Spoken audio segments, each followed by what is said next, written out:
Boa noite, meus amados irmãos. Louvado seja o Senhor por mais essa aula da nossa escola bíblica em casa. Chegamos mais uma vez até você através dessa videoaula, na certeza de que será um tempo precioso, um tempo oportuno para juntos crescermos na graça e no conhecimento do Senhor e nisso, claro, prosseguirmos em conhecer ao Senhor. Meus queridos irmãos, essa será a nossa segunda aula do estudo sobre o tema contentamento. E eu não tenho dúvida que, assim como foi o primeiro, esse também será bem especial. Claro que para isso é necessário que você tenha em mãos a sua Bíblia. Se você já começou a rascunhar no seu bloquinho aí de anotações, então pegue também ele, a sua caneta. Procure um espaço bem reservado para que você tranquilamente possa assistir a aula e Deus assim falar ao seu coração. Pois não tenho dúvida que assim Ele fará. Tá bom, queridos? Eu gostaria de, nesse primeiro momento, ler um texto da palavra do Senhor, apenas um versículo, que está lá no Salmo 19. Certamente ele é conhecido seu, pois expressa um pouco da beleza da palavra do Senhor. E no Salmo 19, na verdade, versículo 7, diz assim: a lei do Senhor é perfeita e restaura a alma.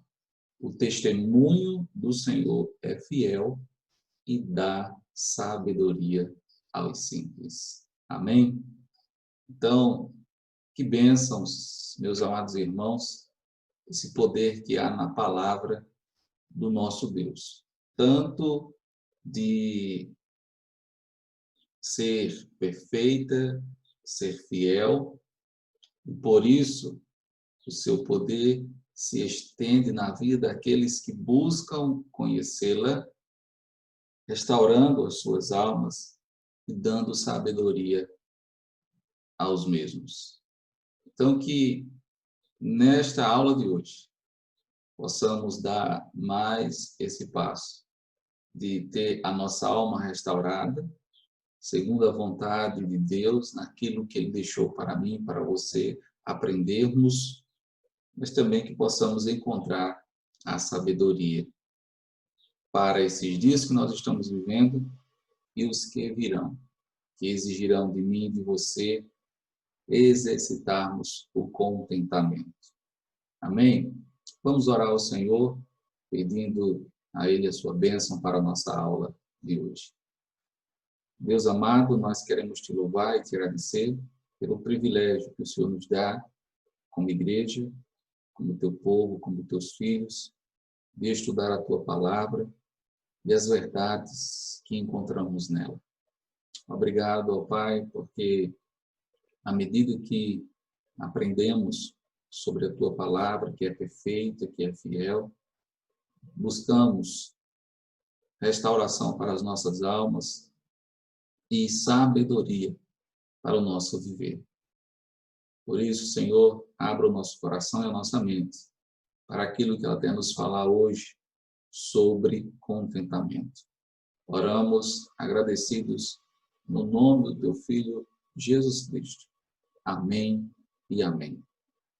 Vamos entoar uma canção juntamente com o Ministério do Louvor e dedicarmos ao Senhor o nosso louvor e a nossa adoração.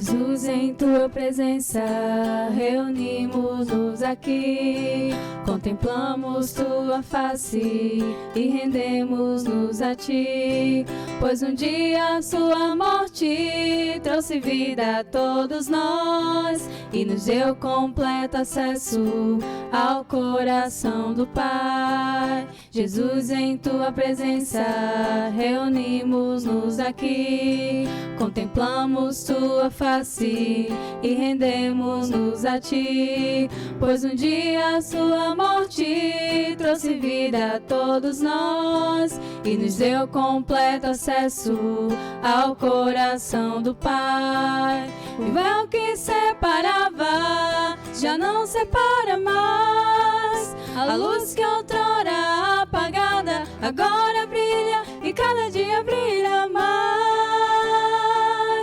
Só pra te adorar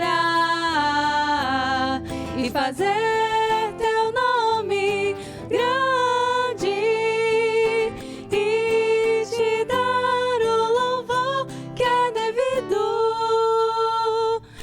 Estamos nós aqui, estamos nós aqui. Jesus, em tua presença, reunimos-nos aqui, contemplamos tua face e rendemos-nos a ti, pois um dia tua morte trouxe vida a todos nós e nos deu completo acesso ao coração do Pai. E o véu que separava já não separa mais, é a luz que outrora apagada agora brilha e cada dia brilha mais.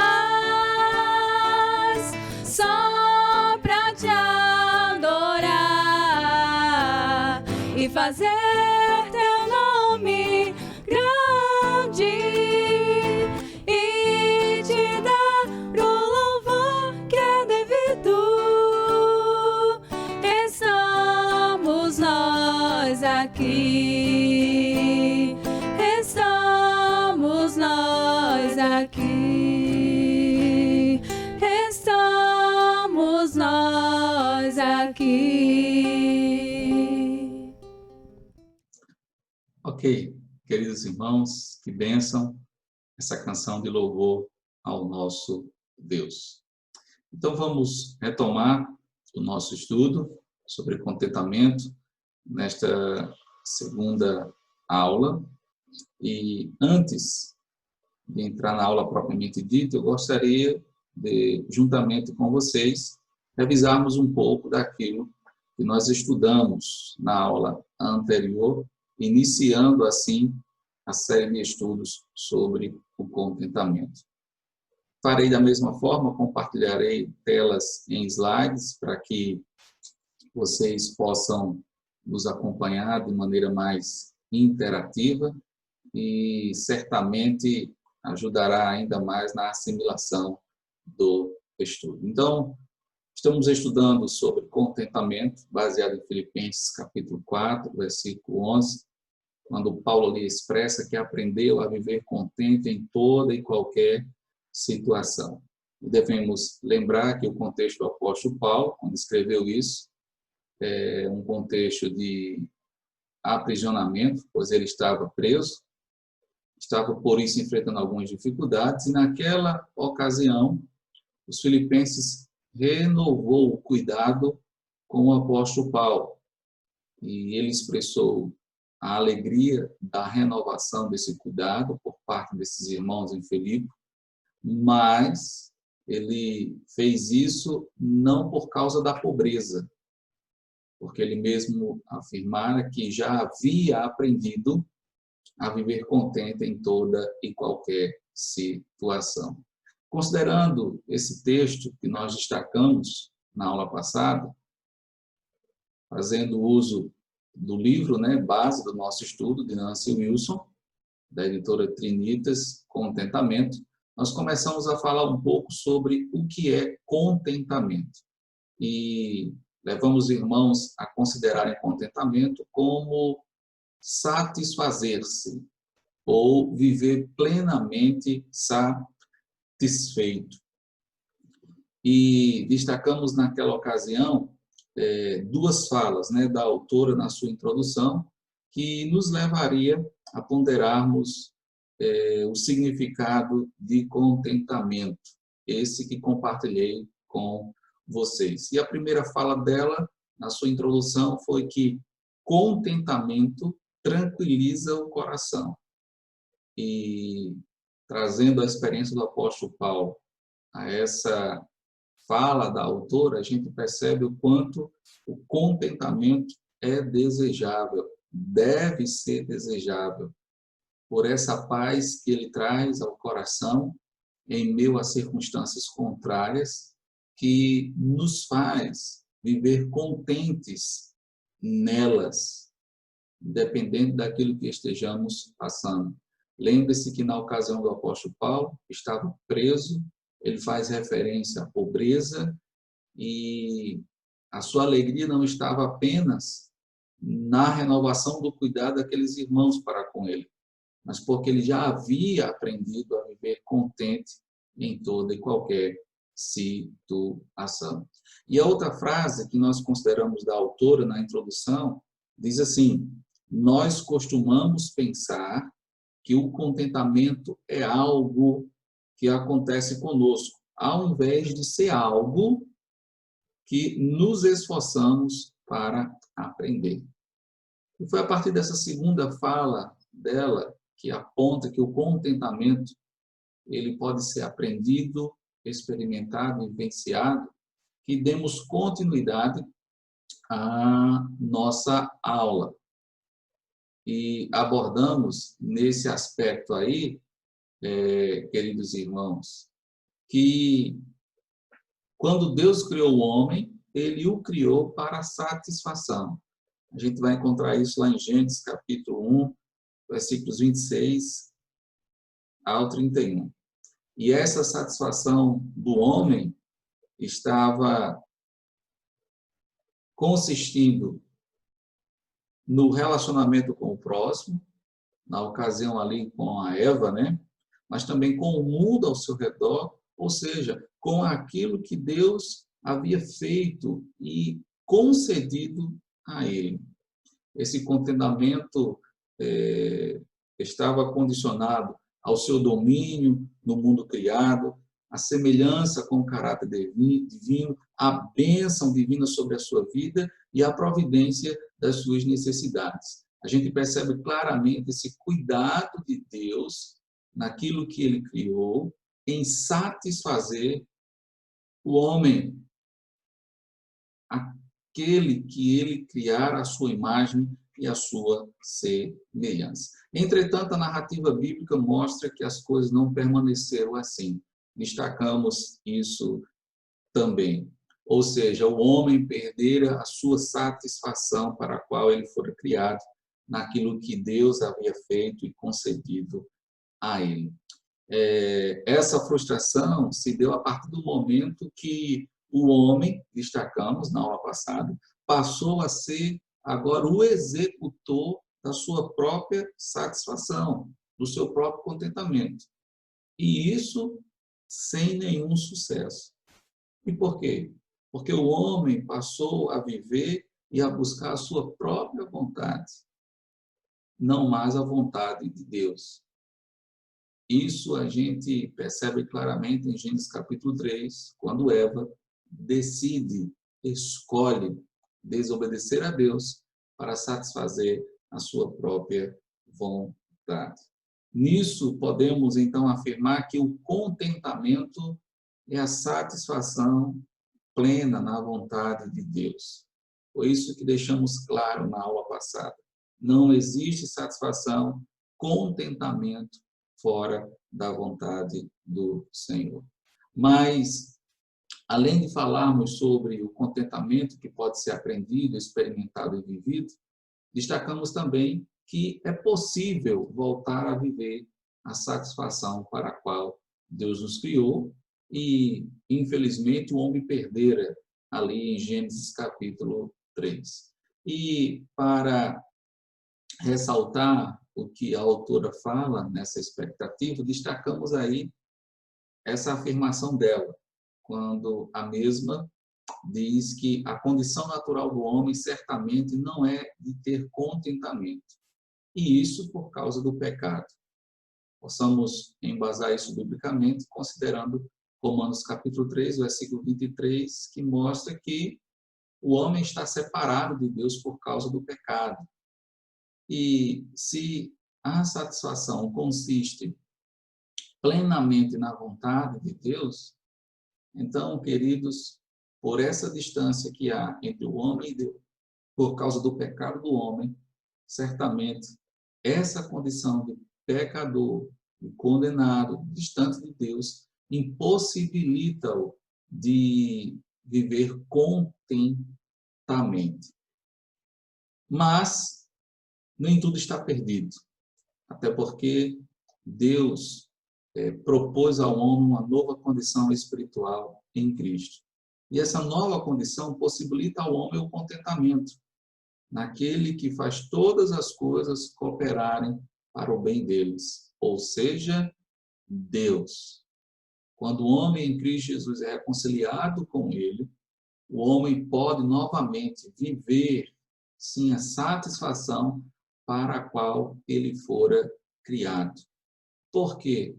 Porque assim como o apóstolo Paulo, reconciliado com Deus, o homem vai entender que todas as coisas, a pobreza, a prisão ou qualquer outra situação, pode trazer a ele contentamento. E por quê? Porque o contentamento dele não estará nessas coisas que limitam qualquer satisfação, mas estará única e exclusivamente em Deus. E assim concluímos a aula passada dizendo que é nessa nova condição espiritual em Cristo que somos chamados a aprendermos esse sentimento de satisfação plena na vontade de Deus em toda e qualquer situação. Então, esse foi um quadro aí resumido da nossa aula passada. Hoje, no estudo 2 dessa série de estudos sobre contentamento, queremos considerar aí o exemplo de contentamento do pai e do filho. Nós vamos considerar, para o estudo de hoje, 2 textos bíblicos. Eu gostaria que juntos abríssemos agora as nossas Bíblias, no primeiro texto, em Gênesis capítulo 1, a partir do versículo 31, nós estaremos lendo até o versículo 3 do capítulo 2. E logo em seguida iremos ler Mateus capítulo 26, versículos 36 a 42. Então, leamos Gênesis capítulo 1, que diz assim: Viu Deus que tudo quanto fizera, e eis que era muito bom. Houve tarde e manhã o 6º dia. Capítulo 2, verso 1. Assim, pois, foram acabados os céus e a terra, e todo o seu exército. E havendo Deus terminado no dia 7º a sua obra que fizera, descansou nesse dia de toda a sua obra que tinha feito. E abençoou Deus o dia 7º e o santificou, porque nele descansou de toda a obra que, como Criador, fizera. Vamos agora, então, para Mateus, capítulo 26. Versículos 36 ao 45. Mateus 26, versículo 36, nos diz assim: Em seguida, Jesus foi com eles a um lugar chamado Getsêmani e disse a seus discípulos: Assentai-vos aqui, enquanto eu vou ali orar. E levando consigo a Pedro e os 2 filhos de Zebedeu, começou a entristecer-se e a angustiar-se. Então lhes disse: A minha alma está profundamente triste até a morte. Ficai aqui e vigiai comigo. Adiantando-se um pouco, prostrou-se sobre o seu rosto, orando e dizendo: Todavia, meu Pai, se possível, passe de mim esse cálice. Todavia, não seja como eu quero, e sim como tu queres. Versículo 40. E voltando para os discípulos, achou-os dormindo e disse a Pedro: então, nem uma hora pudestes vós vigiar comigo? Vigiai e orai, para que não entreis em tentação. O espírito, na verdade, está pronto, mas a carne é fraca. Tornando a retirar-se, orou de novo, dizendo: meu Pai, se não é possível, passa de mim este cálice, sem que eu o beba. Faça-se a tua vontade. Amém? Então, esses serão os dois textos que nós queremos considerar nessa noite, nesse nosso segundo estudo. Por favor, volte para o seu texto de Gênesis capítulo 1, pois queremos agora considerá-lo. E depois faremos algumas considerações também de Mateus capítulo 26. Mas iniciando aí por Gênesis capítulo 1, a compreensão dos textos que queremos usar nessa noite, você perceba que o versículo 31 do capítulo 1 de Gênesis traz a conclusão divina da obra da criação. Eu acho fantástico porque a expressão aí, né, do verso 31, quando diz: viu Deus tudo quanto fizera, e eis que era muito bom. Você percebe que essas palavras revelam uma conformidade com o plano de Deus para a criação, trazendo assim satisfação ao Criador.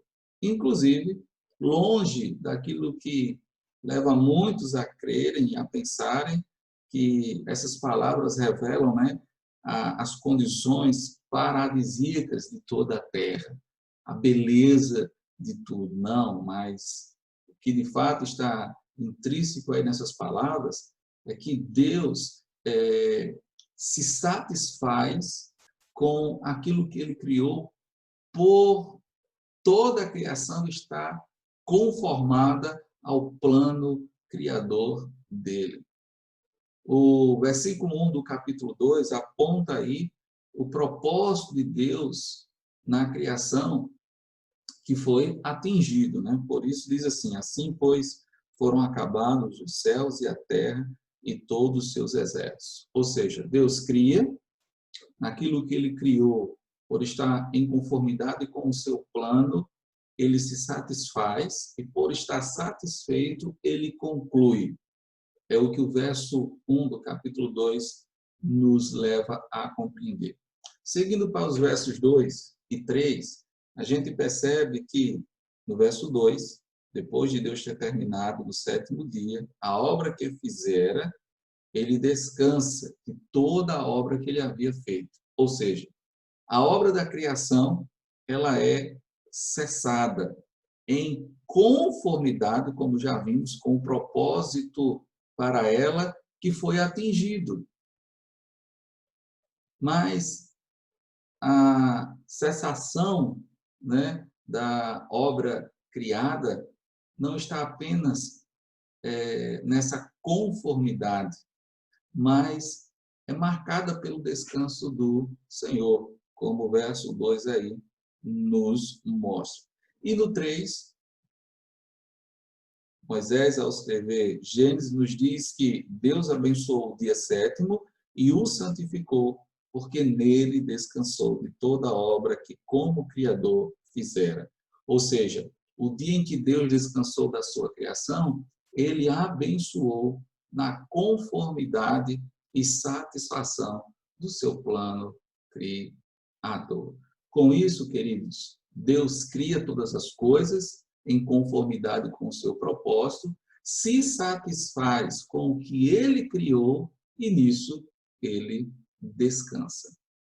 Vamos agora compreender um pouco o texto que nós lemos em Mateus capítulo 26. Você pode ir para lá novamente, pois também ele tem algumas coisas a nos revelar que nos conduzirão a uma compreensão daquilo que está escrito.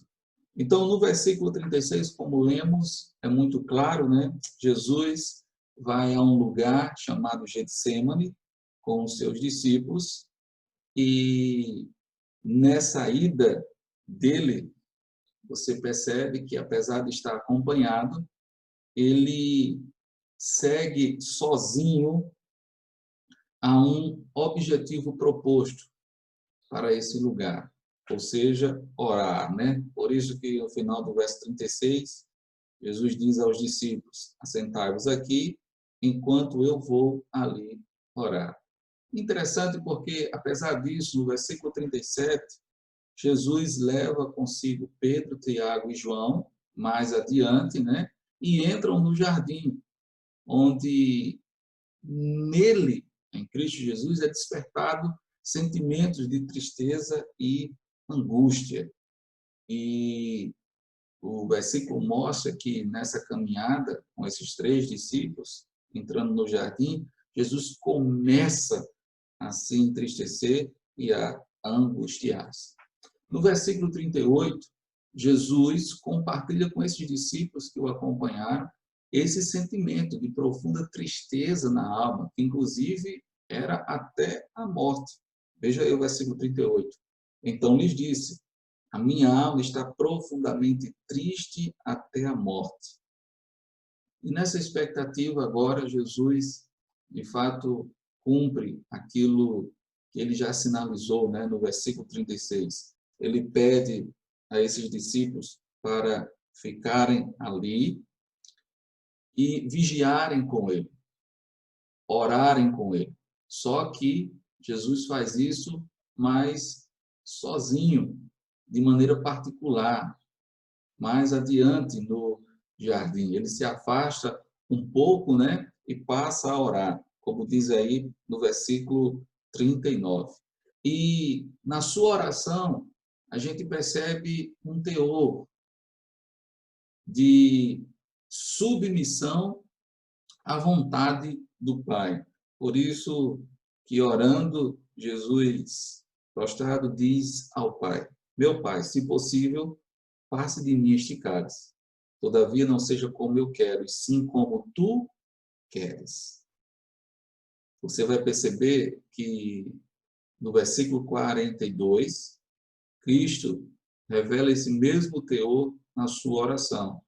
Tornando-se a retirar-se, orou de novo, dizendo: meu Pai, se não é possível passar de mim este cálice sem que eu o beba, faça-se a tua vontade. Então, esse é o quadro aqui de Mateus capítulo 26, versículo 36 ao 42. O quadro em que Jesus está diante, né, da sua morte, que será iminente. Entretanto, ele se condiciona à vontade do Pai. E ele faz isso por entender que essa será a vontade dele, de que o seu filho morra, seja sacrificado pelo propósito maior da salvação de todo aquele que crê, até porque em outro momento aqui em Mateus ele vai dizer que o Filho do Homem veio buscar e salvar o que se havia perdido, e isso sim seria através da sua morte, mas ele sente esse momento. E sentindo esse momento, ele em oração pede ao Pai para que, se possível, passasse dele. Contudo, a vontade feita não viesse a ser a dele, mas a do Pai. Jesus aí, né, se condicionando e se submetendo à vontade do seu Pai. Diante dessa compreensão, querido, aqui de Mateus capítulo 26, assim como também buscamos compreender Gênesis capítulo 1, a gente vai perceber aí os exemplos que o Pai, na ocasião de Gênesis, e o Filho, aqui na ocasião de Mateus, nos dá de contentamento. E queremos começar, então, falando e destacando o exemplo do contentamento do Pai. Considerando, queridos, primeiro o contentamento do Pai, Deus nos dá o exemplo, tanto em seu próprio caráter, como na satisfação do ou com o Filho. Quando Deus criou o mundo, Deus declarou que era boa a obra de cada dia que ele havia feito. Sempre no final, é bem bacana isso, né? Daquilo que Deus criara no dia, ele vê e eis que tudo era muito bom. Ao final da obra, queridos irmãos, de cada dia subsequente, o texto afirma essa satisfação do Senhor. Se você ler Gênesis capítulo 1, a partir do versículo 1, você vai perceber claramente isso. Mas, por fim, como lemos no versículo 31, viu Deus que tudo quanto fizera, e eis que era muito bom. Ou seja, Deus estava satisfeito com a sua obra e contente com o seu trabalho. E lembre-se que isso porque tudo quanto ele fizera estava em conformidade com o seu plano. E por assim está toda a criação concluída, trouxe satisfação ao coração de Deus. Entretanto, a gente percebe que nessa expectativa, Deus descansou. A narrativa da criação revela, queridos, algo fantástico, porque é nessa direção do contentamento do Pai que o trouxe descanso, e podemos deduzir que o contentamento conduz descanso. Veja só que algo interessante de se destacar, pois o Pai cria em conformidade com seu plano perfeito. Após ele ter concluído e ter visto essa conformidade, ele se satisfaz com tudo que ele criou e nisso ele descansa. Então, de fato, a gente percebe que o contentamento ele conduz ao descanso. A narrativa da criação nos revela também, somado a isso, uma possível exceção feita pelo próprio Deus, nesse cenário de contentamento sobre a obra que ele fizera, inclusive de descanso. Se você considerar Gênesis capítulo 2, versículo 18, a palavra do Senhor vai nos dizer que Deus, ali, viu que não era bom que o homem estivesse sozinho. E assim ele decide fazer uma auxiliadora para ele, que pudesse assim ser idônea. Passo a crer, queridos, que essa possível exceção, talvez na satisfação e no contentamento do Senhor, na obra que ele criara, se deu por ocasião não da totalidade do contentamento divino, mas da totalidade do contentamento do homem, tendo em vista que o seu contentamento, como vimos na aula passada, consistia, dentre outras coisas, no próximo. Por isso que Deus está dizendo aqui, não porque o contentamento dele não foi pleno, mas porque ele sabia que, sem essa auxiliadora, o contentamento do homem não seria pleno. Contentamento esse para o qual ele criou o homem. E a ênfase no versículo 18 é justamente essa. Por isso, Deus diz, né? Não é bom que o homem esteja só. De maneira prática, seria assim. Deus estava contente e plenamente satisfeito com tudo aquilo que ele havia criado, inclusive com o homem. Mas entendendo que a falta de uma auxiliadora não daria o contentamento completo ao homem, Deus assim decide fazer uma auxiliadora que lhe fosse idônea.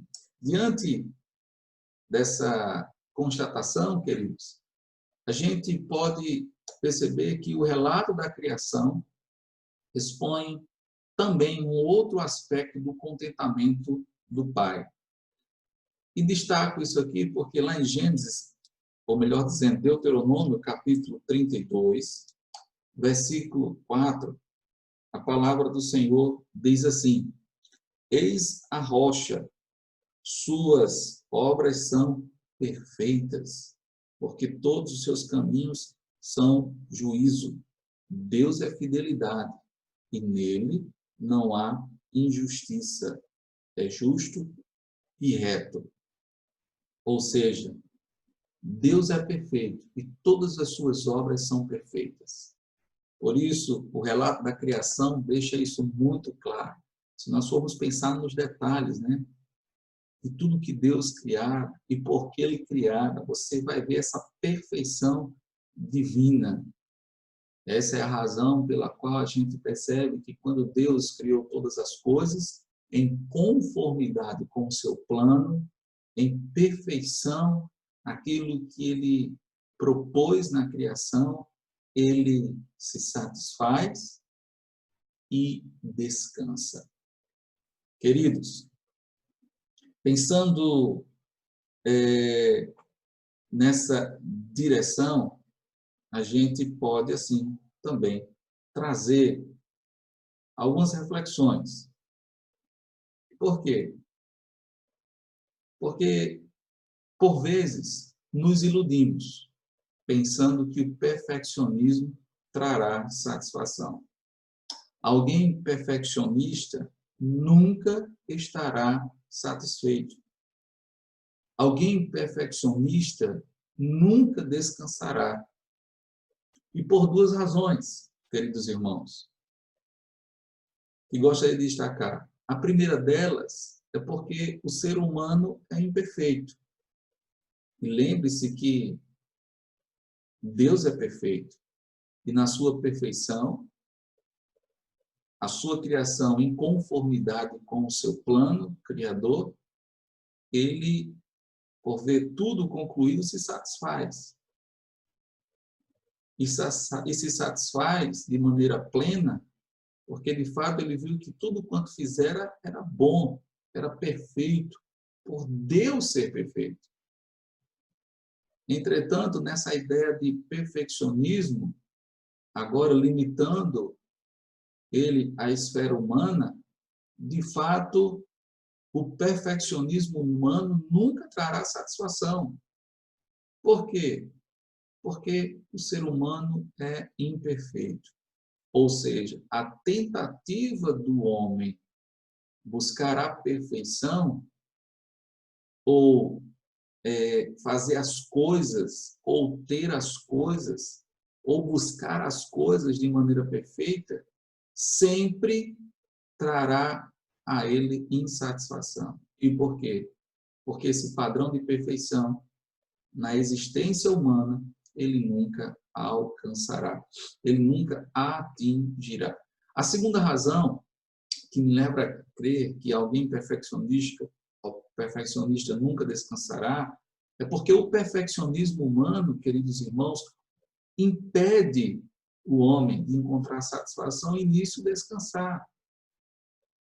Isso é muito claro, porque a gente percebe que quanto mais o ser humano é perfeccionista, mais ele está em busca dessa perfeição, ou de tornar as coisas perfeitas, ou de encontrar as mesmas perfeitas. É uma busca desenfreada que não tem fim, e não terá. E por quê? Porque o ser humano, diferentemente de Deus, ele é imperfeito. Então, não há nada nessa expectativa de perfeição que o homem faça que o leve a alcançar tal perfeição e venha trazer ao seu coração o quê?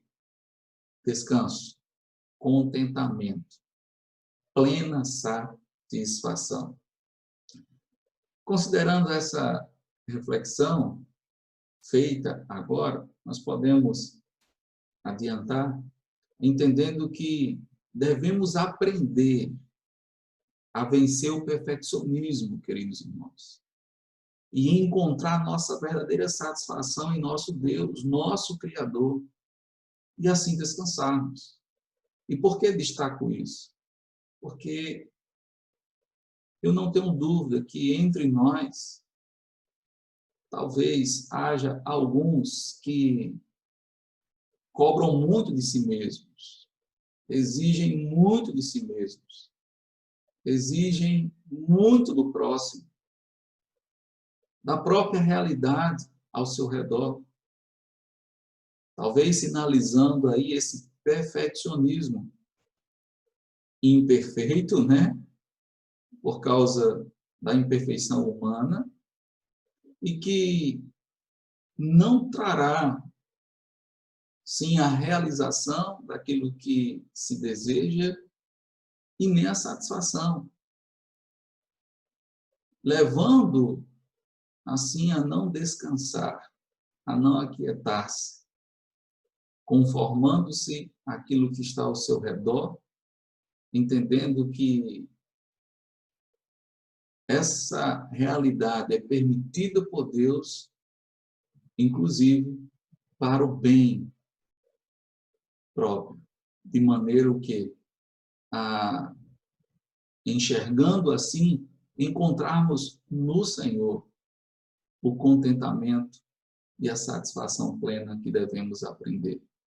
E nisso descansarmos. Por isso eu creio que um destaque, uma lição importante aqui nesse aspecto do exemplo do contentamento do Pai, é entendermos que devemos aprender a vencer o perfeccionismo, porque nós não somos perfeitos, diferente de Deus, e nisso encontrarmos nossa verdadeira satisfação em nosso Deus, nosso Criador, e assim descansarmos. Mas, pensando de maneira prática nesse aspecto do exemplo do contentamento do Pai, vejamos que o nosso perfeccionismo imperfeito e descontente nos impede, queridos, de encontrarmos satisfação em algumas áreas da nossa vida. E quero destacar aqui apenas 4. E veja como é necessário aprendermos a vencermos esse perfeccionismo que nos impede de encontrarmos satisfação nessas áreas. Permita-me, então, destacar aqui as mesmas. A primeira que eu quero destacar é o nosso perfeccionismo familiar, ou seja, a área familiar da nossa vida. Esse perfeccionismo familiar, queridos, nos impede de encontrarmos satisfação em nossa própria família. E por quê?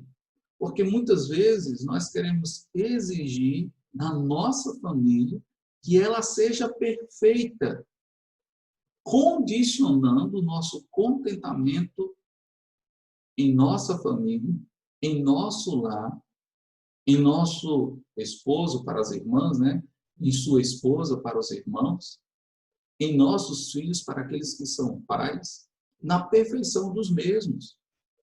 E eles, queridos, a nossa família não será perfeita.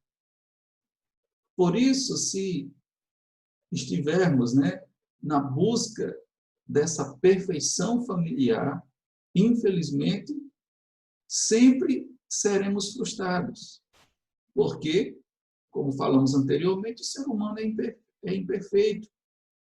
E essa imperfeição nunca nos levará a alcançar o perfeccionismo da nossa família. Ou melhor dizendo, a perfeição da nossa família. E a busca por esse perfeccionismo que será frustrante, não tenha dúvida, tende a nos impedir de encontrarmos a satisfação em nossa própria família. Sentimentos, inclusive, que por causa desse perfeccionismo é gerado em nosso coração, sim, sentimentos que são contrários, inclusive, à vontade de Deus para mim e para você em relação à nossa família. Então, o perfeccionismo familiar nos impede de encontrarmos satisfação em nossa própria família. Precisamos estar atentos a isso. E atentos a isso, se assim eu e você nos considerarmos como aqueles que têm vivido ou buscado esse perfeccionismo familiar, vencer, para que assim possamos, queridos, nos satisfazer e estarmos contentes com a nossa família. Uma segunda área da nossa vida que eu gostaria de destacar aqui, que se não tomarmos cuidado, o perfeccionismo nos impedirá de nos satisfazermos, é a área acadêmica, né, da nossa formação. E talvez isso aqui se aplique muito aos jovens da nossa igreja, né? Por que destaco essa área? Porque o nosso perfeccionismo acadêmico nos impedirá de encontrarmos satisfação naquilo em que já somos formados, ou naquilo que estamos buscando nos formar. Veja como isso é interessante. E a gente percebe claramente nessa área aqui da nossa vida o exemplo de muitos, né, que hoje, e tomo por base o meu próprio exemplo, na minha época de segundo grau, né, que ainda assim era, o alvo maior, quando se chegava já na conclusão do segundo grau, era você fazer uma faculdade. E nisso, né, ter uma graduação. Mas hoje em dia, isso já está muito aquém, porque não se deseja mais apenas uma faculdade, mas uma pós-graduação, e não apenas uma, quantas você puder fazer. Nisso é conduzido, se conduzido, né, para um mestrado, e dentro desse mestrado já um pós-doutorado, etc. Eu não estou dizendo que tudo isso é errado, a busca dessas coisas é errada. Mas se a busca dessas coisas está envolto desse perfeccionismo acadêmico, não tenha dúvida que você, apesar dos inúmeros doutorados que você chegará, você não encontrará satisfação naquilo em que você já foi formado. Por isso, querido irmão, talvez para você, irmã, limitada ou limitado apenas ao seu segundo grau, apenas ao primeiro grau, né? Apenas ao ensino fundamental, não sei, não se entristeça. Desculpe, irmãos, não se entristeça, porque se isso já tem sido eficaz na realidade da vida que hoje você vive, então agradeça a Deus. E dentro dessa expectativa aqui, a gente pode trazer, inclusive, uma outra palavra do apóstolo Paulo, que nos ensina que, tendo o que comer ou o que vestir, estejamos o quê? Contentes, satisfeitos. Então, se a sua realidade de vida, meu amado irmão, minha amada irmã, não exige, né, uma formação além daquela que você já tem, não se entristeça. Pelo contrário, agradeça a Deus e viva contente. A vocês, jovens, que talvez estão aí na busca da sua formação, né, na caminhada, sim, faça essa caminhada de maneira contente, satisfeita com aquilo que Deus está concedendo e conferindo a você. A você, jovem, que já se formou e talvez esteja fazendo uma pós-graduação e nisso já tem despertado em você outros desejos, avalie por que você quer fazer uma outra pós, um mestrado, um doutorado. É necessário vocês refletirem sobre isso. Uma terceira área da nossa vida, que o perfeccionismo, não sendo aí avaliado, nos levará à frustração, é a área profissional. E nessa área, o nosso perfeccionismo profissional nos impede de encontrarmos satisfação no trabalho que já temos. Inclusive, trabalho esse, queridos irmãos, que tem nos sustentado. Essa terceira área aqui está muito ligada a essa segunda, né? A segunda área aí que destaca as nossas formações. Mas aqui, essa terceira área, ou seja, a profissional, o trabalho, que já nos possibilita o exercício do mesmo e, pelo exercício do mesmo, sermos remunerados, termos um sustento.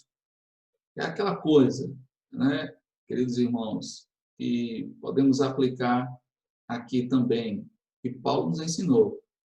Se o trabalho que hoje nós temos tem nos sustentado, tem nos mantido, tem nos vestido, tem nos calçado, tem nos alimentado, tem nos levado, sim, a cooperarmos com a obra do Senhor, estejamos contentes, satisfeitos, queridos. Porque foi esse que Deus nos deu. É esse que Deus tem nos dado. Inclusive, lembre-se, diferentemente de você, tantos outros, talvez, inclusive servos e servas do Senhor, estão orando a Deus por uma oportunidade de emprego e ainda não tem. Você tem esse, que tem lhe possibilitado viver.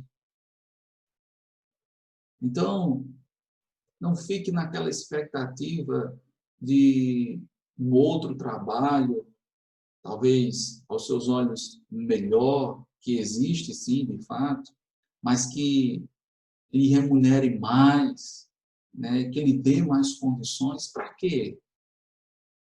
Tendo em vista que a regra do contentamento é que, se temos o que comer, o que vestir, estejamos contentes. É isso que Paulo nos ensina.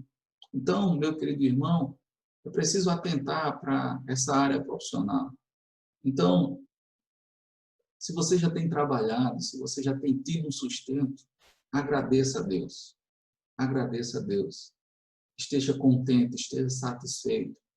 Porque não tenha dúvida, se de uma certa forma Deus sabe que você pode oferecer mais, você pode se realizar mais, segundo a vontade dele, outras portas se abrirão, melhores inclusive dessa que você já tem experimentado. Repito, o nosso perfeccionismo profissional nos impede de encontrarmos satisfação do trabalho que já temos e que tem nos sustentado.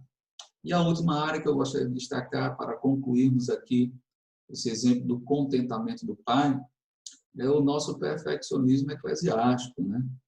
Ou seja, a perfeição que queremos e que desejamos e que mesmo que nós não verbalizamos, as nossas atitudes apontam, ou seja, a perfeição que nós desejamos e queremos para a nossa igreja. É essa que nos impede de encontrarmos satisfação nela. E aqui é aquela lição prática, né? Que já temos destacado tanto. Sim, queridos, a nossa igreja, enquanto na sua existência aqui desse mundo, não será perfeita. E por quê? Porque nós somos imperfeitos. Nós somos ainda pecadores, né? Pecadores, claro, redimidos, salvos, mas ainda tropeçaremos, ainda falharemos em nossa peregrinação aqui enquanto igreja, enquanto povo de Deus. E nós precisamos estar atentos a isso, porque senão estaremos criando uma expectativa na própria igreja que está reservada apenas para a glória. E se focarmos apenas nessa expectativa, que não é para agora, sim, queridos, nós perderemos de encontrar satisfação em nossa igreja. Como você tem enxergado a sua igreja? Principalmente nesses dias que nós estamos vivendo. É preciso pensarmos sobre isso. Quero concluir o exemplo do contentamento do Pai, destacando que se queremos aprender o contentamento, como fomos desafiados na aula passada, precisamos romper com o nosso perfeccionismo. Imperfeito, diga-se de passagem, né? E descontente, que nos impede, querido, de vivermos plena satisfação na vontade de Deus. Sigamos então para o contentamento do filho. O exemplo de contentamento do filho é nos dado enquanto ele encarava sua prisão e crucificação iminentes, em oração no jardim do Getsêmani, como nós lemos, inclusive em tristeza e profunda angústia. É o que Mateus capítulo 26, versículo 38, nos deixa bastante claro. Vou ler para os irmãos. Diz assim: então lhes disse, Jesus falando aos discípulos, a minha alma está profundamente triste até a morte. Ficai aqui e vigiai comigo. Esse drama de Jesus nos oferece uma profunda lição sobre contentamento. E isso aqui eu acho fantástico. Ou seja, tristeza e angústia não são contraditórias ao contentamento. Veja só, vou repetir. Tristeza e angústia não são contraditórias ao contentamento. Jesus, lembre-se, na ocasião de Mateus 26, Jesus lutou em oração e perguntou a Deus se não havia qualquer outro caminho que ele pudesse percorrer. Mas, não obstante, ele concluiu seu tempo de oração declarando: Senhor, Pai, seja feita a tua vontade. Ou seja, ele foi à cruz contente e determinado, satisfeito com a vontade do Pai. Mesmo triste, mesmo angustiado por isso, esses sentimentos foram conformados, ou melhor dizendo, transformados em contentamento, por se conformarem à vontade do Pai. Paulo usa esse exemplo de sofrimento de Cristo para nos admoestar lá em Filipenses capítulo 2, versículos 3 e 8. Você pode abrir a sua Bíblia para esse texto? Também muito conhecido de mim e de você. Filipenses capítulo 2, versículo 3 a 8, que diz assim. Eu vou ler a partir do versículo 5. Tendo em vós o mesmo sentimento que houve também em Cristo Jesus, pois ele, subsistindo em forma de Deus, não julgou com usurpação o ser igual a Deus. Antes, a si mesmo, se esvaziou, assumindo a forma de servo, tornando-se em semelhança de homens, reconhecido em figura humana, a si mesmo se humilhou, tornando-se obediente até a morte e morte de cruz. Quero chamar a sua atenção, queridos, porque essa satisfação de Jesus, na ocasião lá do jardim, não poderia ser diferente. E por quê? Porque ela é o reflexo da satisfação do Pai no seu Filho amado. O Evangelho relata duas ocasiões em que Deus fala audivelmente sobre o contentamento com o seu Filho. A primeira delas, a gente percebe lá em Mateus capítulo 3, versículo 17, na ocasião do batismo, quando, após ser batizado por João, ouve-se uma voz do céu dizendo: este é meu filho amado, em quem me comprazo. A segunda ocasião, lá em Mateus capítulo 17, versículo 5, é no Monte da Transfiguração, quando também a voz brada do céu e expressa satisfação no Filho amado.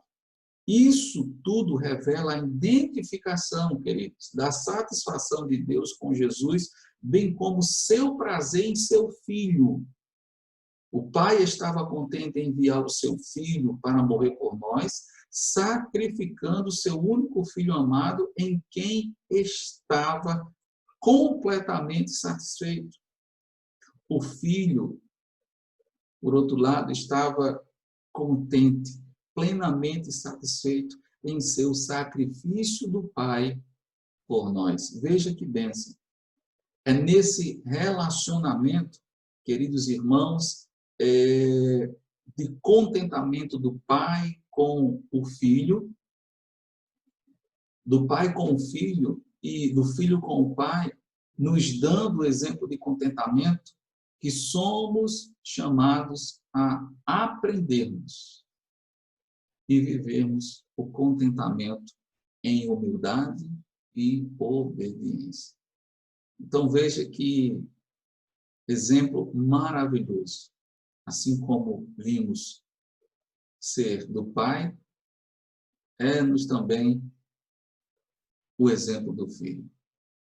O Pai se satisfaz no Filho, o Filho se satisfaz no Pai, e por isso ele se condiciona à vontade dele, mesmo em angústia, em tristeza, mas esses sentimentos, por causa da sua submissão, tornam-se em contentamento, em satisfação plena na vontade do Pai. Queridos, em Filipenses, o apóstolo Paulo, citando o exemplo do contentamento de Jesus, do Filho, consistindo, sim, na sua humildade e obediência, nos oferece 2 cuidados necessários, se quisermos seguir o exemplo do Filho. Na ocasião do exemplo do Pai, cuidado que devemos ter para seguir o seu exemplo é com o perfeccionismo humano, que é imperfeito. No contentamento do Filho, o seu exemplo nos oferece 2 cuidados necessários, se assim quisermos segui-lo. E esses cuidados estão no verso 6 do texto de Filipenses que nós lemos. Vou repetir mais uma vez. Que diz assim: pois ele, subsistindo em forma de Deus, não o julgou como usurpação o ser igual a Deus. Os 2 cuidados que eu gostaria de destacar aqui, o primeiro deles é com a ambição egoísta, que opera, queridos irmãos, a partir do descontentamento de uma necessidade de estar em destaque. Vou repetir. O cuidado com a ambição egoísta nos leva a considerar que essa ambição opera a partir do descontentamento de uma necessidade de estar em destaque. Mas Jesus aqui, ele nos ensina o exemplo contrário disso aí, a partir do momento que ele mesmo, subsistindo em forma de Deus, ele não julgou como usurpação o ser igual a Deus. Então, veja, ele poderia subsistir, ou melhor dizendo, o buscar ser igual a Deus, por subsistir em forma de Deus. Mas ele não julgou isso, pelo contrário. Ele poderia sim ter não ficado triste, não ter ficado angustiado, inclusive dizer, olha, Pai, uma vez que eu sou o Senhor, e o Senhor é eu, vamos assim dizer, olha, não vou passar por esse sacrifício. Mas, diferentemente disso, Cristo se submete à vontade do Pai. Mas um segundo cuidado que se destaca também no exemplo do Filho, que devemos considerar nas palavras do apóstolo Paulo, é o cuidado com a presunção, que pensa apenas em si mesmo. Sim, porque Jesus, tomando essa atitude de não julgar como usurpação o ser igual a Deus, mesmo que ele pudesse fazer isso, sim, Jesus não está pensando apenas nele, mas está pensando na vontade do Pai. Por isso, ele se submete e diz, olha, Senhor, está triste, está angustiante. Se o Senhor puder, passe de mim esse cálice. Mas antes, seja feita a tua vontade e não a minha. Então, eu creio, queridos irmãos, que se quisermos seguir o exemplo de contentamento do filho, é necessário termos o cuidado com a ambição egoísta e com a presunção que pensa apenas em si mesmo. Diante disso, a gente percebe que Jesus obedeceu a Deus espontaneamente. Ele estava contente em dar a sua vida. Ele não a teve tirada de si. Isso aqui é fantástico. Mas, sim, ele mesmo deu em submissão à vontade do Pai. E nisso, ele encontrou satisfação. Queridos irmãos, quero concluir nessa aula. Quero concluir essa aula levando-os a pensarem que, quando recusamos obedecer a Deus, quando somos guiados por nossos próprios desejos, não é de admirar que o descanso e o contentamento apartem-se de nós. Quando seguimos a Cristo em obediência e humildade, encontramos descanso para as nossas almas. Por isso ele nos convida, a descansarmos nele. Por quê? Porque nele encontraremos satisfação, nele encontraremos o contentamento. Por quê? Porque o contentamento traz descanso. O descontentamento traz inquietação. Pensemos, irmãos, como temos vivido nesse tempo que nós estamos vivendo. Estamos descansados? Ou estamos inquietos com alguma coisa? Quando eu falo aqui descansado, é se estamos descansando na vontade de Deus. Porque é fato que Deus poderia ter evitado tudo isso com o seu poder. Como pregamos em uma mensagem anterior, o mundo está na palma das mãos do Senhor. Mas aprove a Ele permitir que tudo isso estivesse acontecendo nesse cenário de pandemia que nós estamos vivendo e o que ainda virá após Ele. Se essa é a vontade de Deus, queridos, descansemos. Ou eu e você estamos inquietos com tudo isso? Estamos agoniados, Precisamos pensar. A inquietação é um exemplo prático de descontentamento.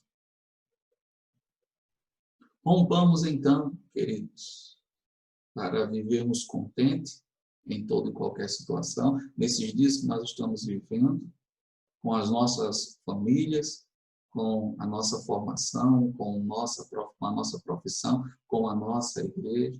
Se queremos nos submeter à vontade do Senhor, sejamos humildes e obedientes. E vamos juntos aprender a viver contente em toda e qualquer situação. Esse é o desafio, queridos, dessa aula de hoje para todos nós. Queremos então, assim, já finalizando, dizer que no próximo estudo estaremos considerando o alicerce sobre o qual podemos construir o contentamento. Então, que o seu coração possa não apenas ser tomado por tudo isso que estudamos hoje, mas também nele já possa haver a expectativa para o próximo estudo. Vamos, então, assim, nessa conclusão, orar ao Senhor, agradecendo a Ele por esse tempo precioso, onde juntos queremos, assim, agradecer ao Senhor, queridos, para juntos podermos, assim, agradecer ao nosso Deus por essa aula de hoje. Vamos orar. Deus amado, nós queremos te louvar e te agradecer por esse tempo aqui tão precioso de estudo na tua palavra sobre esse tema tão pertinente aos nossos dias e aos que virão. Deus, obrigado por teu exemplo de contentamento. Ajuda-nos a romper com o perfeccionismo que nos impede de encontrarmos satisfação em nossa vida. Obrigado, Senhor, pelo exemplo do teu Filho amado, nesse que o Senhor se satisfez e que por ele, humildemente, ter se submetido à tua vontade, nos deixou, ó Pai, esse exemplo de nos contentarmos na tua vontade. Ajuda-nos, ó Pai, a vencermos a ambição egoísta, a presunção em nós mesmos, para que assim, como teu Filho, sejamos humildes e obedientes, e assim contentes na tua vontade. Obrigado, Deus, por esse estudo de hoje, por essa aula. Obrigado por meus irmãos que nos acompanharam nessa aula. Oramos agradecidos em nome de Jesus. Amém. Queridos, queremos finalizar e concluir essa videoaula agradecendo a você que esteve conosco até aqui. E dizer que se você, meu amado irmão, você jovem, deseja, até mesmo você, irmã, que talvez não teve a oportunidade, deseja esse livro, nós dispomos, tá, do formato em e-book, ou seja, em PDF. E pode ser lido no computador, pode ser lido no celular, tá? Então, se você deseja esse livro, que estamos usando como base para os nossos estudos sobre contentamento, você entre em contato comigo pelo WhatsApp ou com Thalita, minha esposa, e nós teremos o maior prazer de enviar o livro Contentamento no formato e-book, em PDF, para que você possa ler à medida que vamos juntos estudando esse livro e esse tema maravilhoso. Um forte abraço, Deus abençoe a todos vocês, no nome do Senhor Jesus.